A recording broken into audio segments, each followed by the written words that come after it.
लाडकी बहीण योजना मागचे जर तुमचे हप्ते आलेले नसले तर कोणत्याही प्रकारची चिंता करण्याची गरज नाही। कारण माग जी काही ई-केवायसी करण्यात आली होती त्यामध्ये बऱ्याच लाडक्या बहिणीकडून ई-केवायसी मध्ये चुका झाल्या होत्या।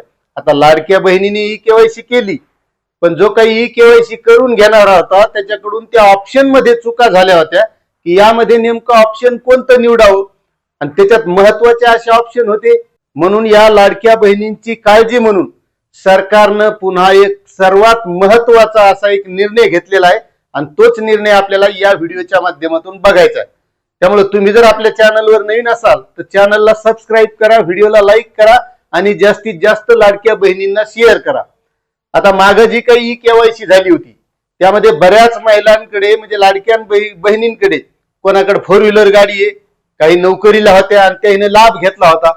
त्यामुळे सरकारनं काय केलं होतं याची पडताळणी सुरू करण्याचं काम केलं होतं।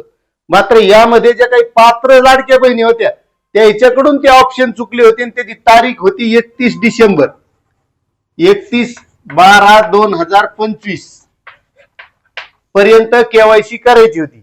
आणि त्याच्यात जे काही ऑप्शन होते मग कुटुंबातलं नोकरीला आहे, कुठं महामंडळात आहे, कुठं आमदार आहे, कुठं खासदार आहे आणि असं जर कोणी घरातलं असलं तर त्या लाडक्या बहिणी या माध्यमातून अपात्र करण्यात आल्या होत्या।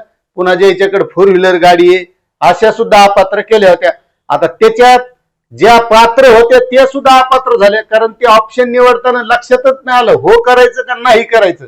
आणि म्हणून अशाच लाडक्या बहिणींसाठी पुन्हा एक महत्वाची संधी आज एक शासन निर्णय शासनाने काढला आणि त्या शासन निर्णयाअंतर्गत दिलेली। आता ही पहिली तारीख तर संपली, मग आता डबल हे आपले हप्ते जे बंद पडले ते आले नाही, मग आता कसं करायचं।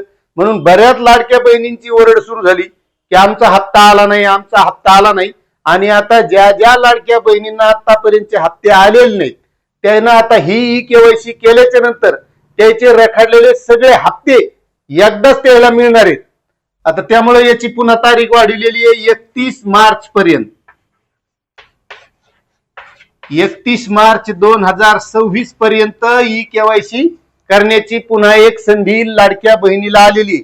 त्यामुळे तुमचे जर हप्ते बंद पडलेले असले स्टेटस चेक करून घ्या, मागचा हप्ता आला होता का नाही, आणि जर आला नसला तर पुन्हा एक ई-केवायसी करण्याची संधी आता लाडक्या बहिणींना आलेली आहे। त्यामुळे लवकरात लवकर ई-केवायसी करायची म्हणजे जो काही यापुढील हप्ता येणार आहे तो तुम्हाला मागच्या हप्त्यासहित आणि हा हप्ता असे सगळे एकखट्या पैसे मिळाले पाहिजे असा हा महत्वाचा शासनाने आज शासन निर्णय काढलेला आहे। तुम्हाला जर तो सविस्तर वाचायचा असेल तर त्याची लिंक आपल्या डिस्क्रिप्शन मध्ये दिलेली आहे। धन्यवाद।